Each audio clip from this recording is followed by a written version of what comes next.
Hi, I'm Joan Parsley. I'm the founder and artistic director of Ensemble Musical Offering, and this is Ensemble Musical Offering.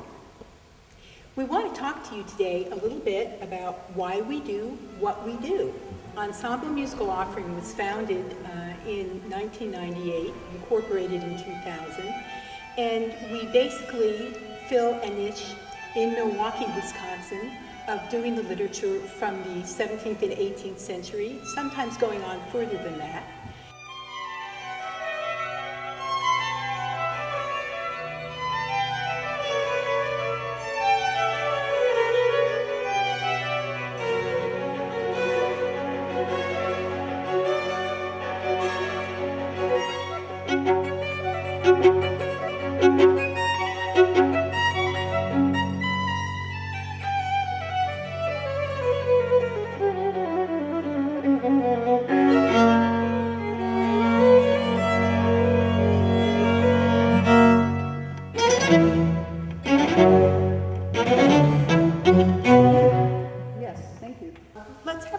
Discussion among us, folks, of just that question itself, how we differ from other organizations, and why people would want to come and listen to us. Bill, what do you think is some of the discernible differences? The first thing that an audience member would realize is there's nobody up in the front of the group with a stick in their hand. There are fewer of us on the stage.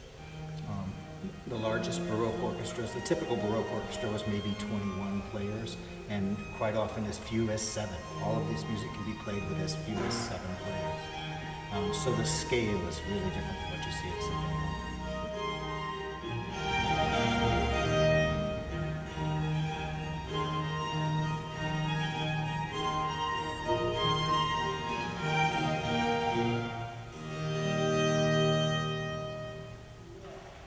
When I was talking to Early Music America the other day, there are 130 professional organizations registered alone in the United States that are doing the kind of thing that we're doing and are becoming much more visible in the sense of being in the modern classical world.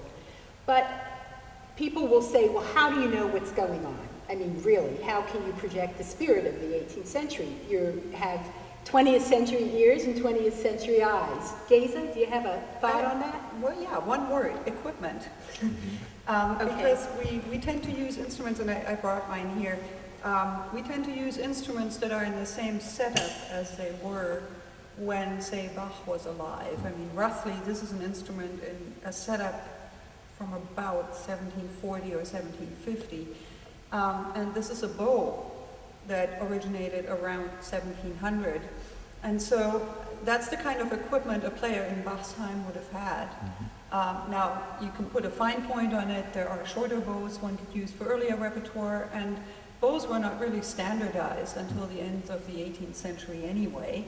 So there's a wide variety of different early types of bows and violins and string instruments and wind instruments out there.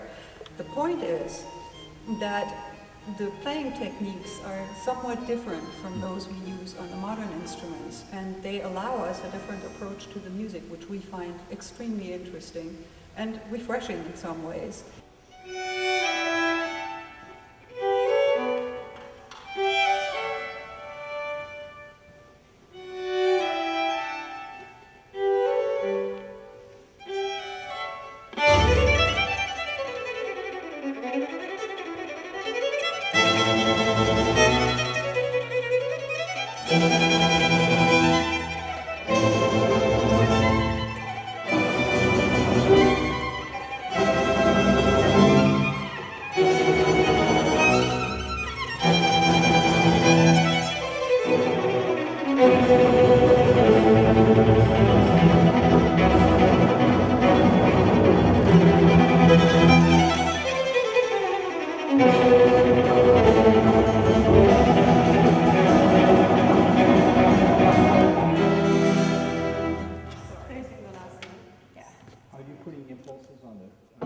This is old music, but it is also new music, because we're reinventing it each time we do it. The way Geza just led Winter of Vivaldi, well, it's not exactly like anybody else has done it before, and she's free, and we're all free to make changes in it somehow. As we go As we along go. in it.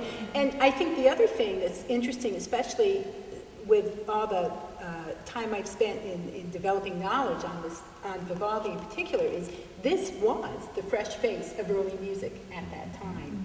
And now we're bringing it to a new generation.